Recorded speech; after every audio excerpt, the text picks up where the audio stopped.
আসসালামু আলাইকুম প্রিয় শিক্ষার্থীরা, আজকের ক্লাসে আমরা HTML অর্ডার্ড লিস্ট নিয়ে আলোচনা করব। অর্ডার্ড লিস্ট হলো ক্রমতালিকা, যে তালিকার শুরুতে এরকম 1 2 3 4 5 এরকম ক্রমিক নাম্বার দেখা যায় তাকে অর্ডার্ড লিস্ট বলা হয়।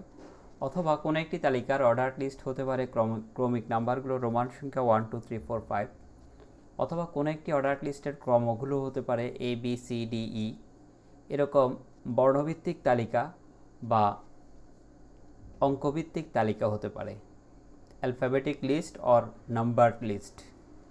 এখন এরকম একটি তালিকা যদি আমরা HTML তৈরি করতে চাই, যেখানে আমার আইটেমগুলোর আগে 1 2 3 4 5 অথবা ABCD অথবা রোমান সংখ্যায় 1 2 3 4 5 এরকম সংখ্যা বা বর্ণ প্রদর্শিত হয়, তাকেই অর্ডার্ড লিস্ট বলা হয়। তো এই অর্ডার্ড লিস্ট তৈরি করব আমরা কিভাবে, সেটি নিয়ে আজকে আলোচনা করব। আমরা চলে যাচ্ছি HTML কোড লেখার জন্য নোটপ্যাড প্রোগ্রামে। আমরা একটা নিউ নোটপ্যাড প্রোগ্রাম ওপেন করলাম।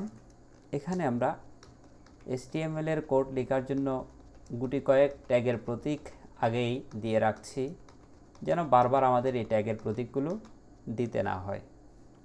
স্ক্রিনটা আমরা একটু বড় করে নিচ্ছি।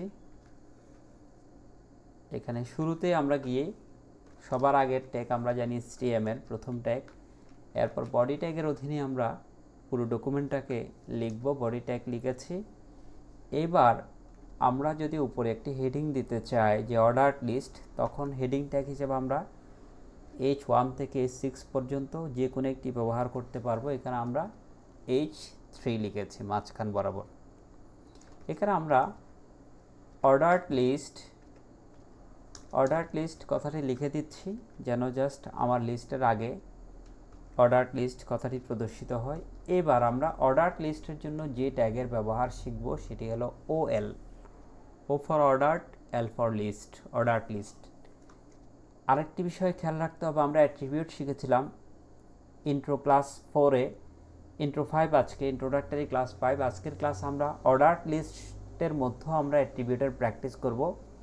এখানে অ্যাট্রিবিউটটা হলো টাইপ মানে হলো ধরন, অর্থাৎ এই লিস্টের ধরনটা কেমন, 1 2 3 টাইপ, নাকি হচ্ছে যে রোমান সংখ্যা টাইপ, নাকি হচ্ছে ABC টাইপ। এই জিনিসটি হলো টাইপ বা ধরন। আর টাইপ বা ধরনকে এই টাইপ অ্যাট্রিবিউট দ্বারাই প্রকাশ করা হয়। তো টাইপের ভ্যালু যদি আমরা লিখি ইকুয়াল টু, আমরা জানি যে অ্যাট্রিবিউট ভ্যালু এরকম ডাবল কোটেশন দিয়ে লিখতে হয়।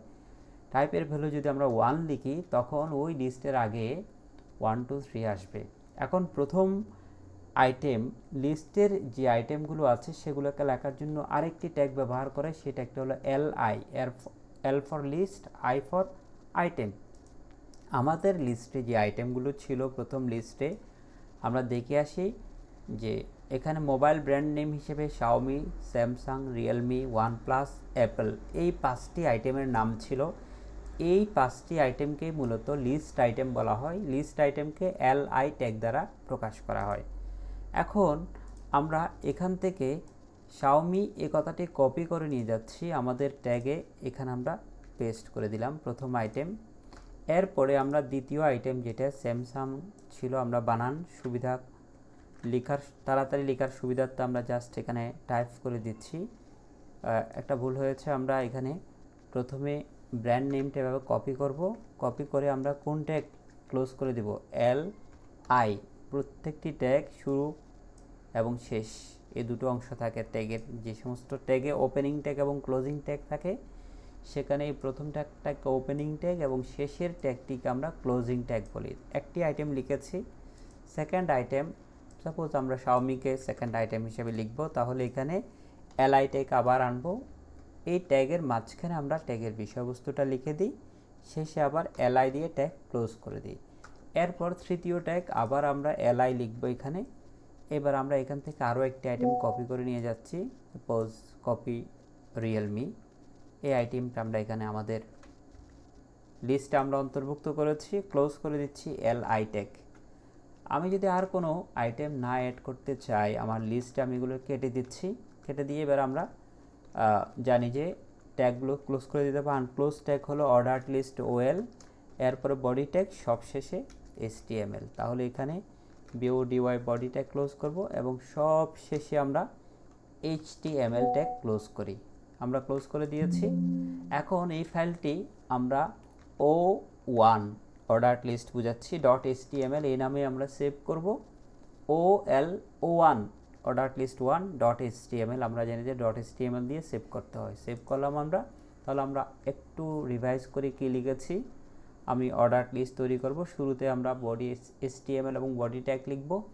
এরপর অর্ডার লিস্ট কথাটা লিখব। আমরা যদি এই অর্ডার লিস্ট কথাটির নিচে আন্ডারলাইন দিতে চাই তখন ফরম্যাটিং ট্যাগ আমরা ইউ ব্যবহার করব। ইউ ব্যবহার করে এখানে সবশেষে আবার আমরা ইউ ট্যাগটাকে ক্লোজ করে দিচ্ছি। তাহলে এই অর্ডার লিস্ট কথাটির নিচে একটি আন্ডারলাইন আউটপুট স্ক্রিনে দেখতে পাবো। ওএল ট্যাগ ব্যবহার করেছি অর্ডার লিস্ট বোঝানোর জন্য।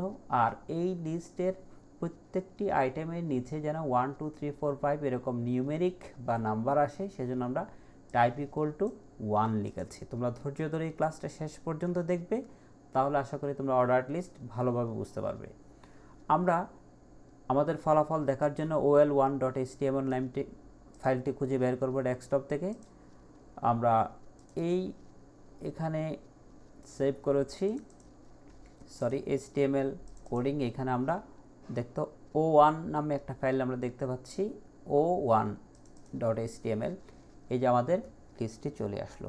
তাহলে আমাদের এই লিস্টে আমরা কি লিখেছি, অর্ডার লিস্ট এবং স্যামসাং, শাওমি, রিয়েলমি। একটা জিনিস মনে হয় আমরা এখানে আউটপুট স্ক্রিনে দেখতে পাচ্ছি না, অর্ডার লিস্টের নিচে আমরা আন্ডারলাইন দিয়েছিলাম, সেই আন্ডারলাইনটি প্রদর্শিত হচ্ছে না। আমরা Ctrl+S দিয়ে ডকুমেন্টটি সেভ করি নাই, সে কারণে এই স্ক্রিনশট তোমরা নিয়ে রাখো পুরো কোডিংয়ের। এখানে আমরা লিখেছি। এবার যদি আমরা আউটপুট স্ক্রিনে যাই, এখন আমাদেরকে আন্ডারলাইন সহ দেখাবে। এই যে আন্ডারলাইন দেখতে পাচ্ছি অর্ডার লিস্ট। আরেকটা বিষয় বলে রাখছি, এখানে হেডিং ট্যাগ ব্যবহার করলে লেখাগুলো সাধারণত গাঢ় বা বোল্ড কালার হয়ে প্রদর্শিত হয়। অর্ডার লিস্ট এটি গাঢ় কালারে প্রদর্শিত হচ্ছে। এবং শাওমি, স্যামসাং, রিয়েলমি এই লিস্ট আইটেমগুলো সাধারণভাবে প্রদর্শিত হচ্ছে।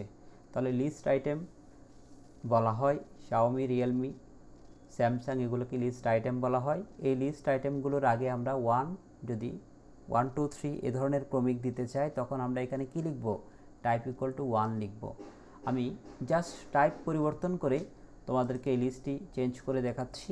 এই জায়গায় 1 এর পরিবর্তে যদি আমরা রোমান সংখ্যা প্রথম 1 বোঝানোর জন্য রোমান আমরা কি ব্যবহার করি, আই ব্যবহার করি, একটি আই। তাহলে রোমানের আই যদি আমরা ব্যবহার করি প্রথমটি, তখন আউটপুট স্ক্রিনে আমরা দেখতে পাবো রোমান সংখ্যায় এই লিস্টটি প্রদর্শিত হচ্ছে। খুব সুন্দরভাবে তোমরা আউটপুট দেখতে পাচ্ছ। কেউ যদি বলে না স্যার আমরা এখানে ABC দিয়ে লিস্টটা তৈরি করব, তাহলে এখানে টাইপ ইকুয়াল টু আমরা লিখে দিব A। Type equal to A লিখলে এই লিস্ট আইটেমগুলোর আগে ABC আসবে। আমরা রিফ্রেশ করে নিচ্ছি। সেভ করা হয়নি, Ctrl+S দিয়ে সেভ করে নিতে হবে। প্রতিটি চেঞ্জিংয়ের পর সেভ করতে হয়। এই যে আমরা এখানে ABC বা একটি অ্যালফাবেটিক লিস্ট দেখতে পাচ্ছি। এভাবে আমরা অর্ডার লিস্ট বা ক্রম তালিকা তৈরি করি HTML-এ। যদি আমরা এই জায়গায় ক্যাপিটাল A লিখি, তখন আমার আইটেমগুলোর আগেও কি আসবে, ক্যাপিটাল ABC আসবে। আমরা পেজ রিফ্রেশ করে নিচ্ছি। এই যে রিফ্রেশ বাটনটি যখন আমরা প্রেস করব, তখন এখানে ক্যাপিটাল ABC আসবে। এভাবে আমরা অর্ডার লিস্ট তৈরি করি। সবাইকে এই ক্লাসে অংশগ্রহণ করার জন্য ধন্যবাদ জানাচ্ছি। নেক্সট ক্লাসে আমরা আনঅর্ডার্ড লিস্ট নিয়ে আলোচনা করব।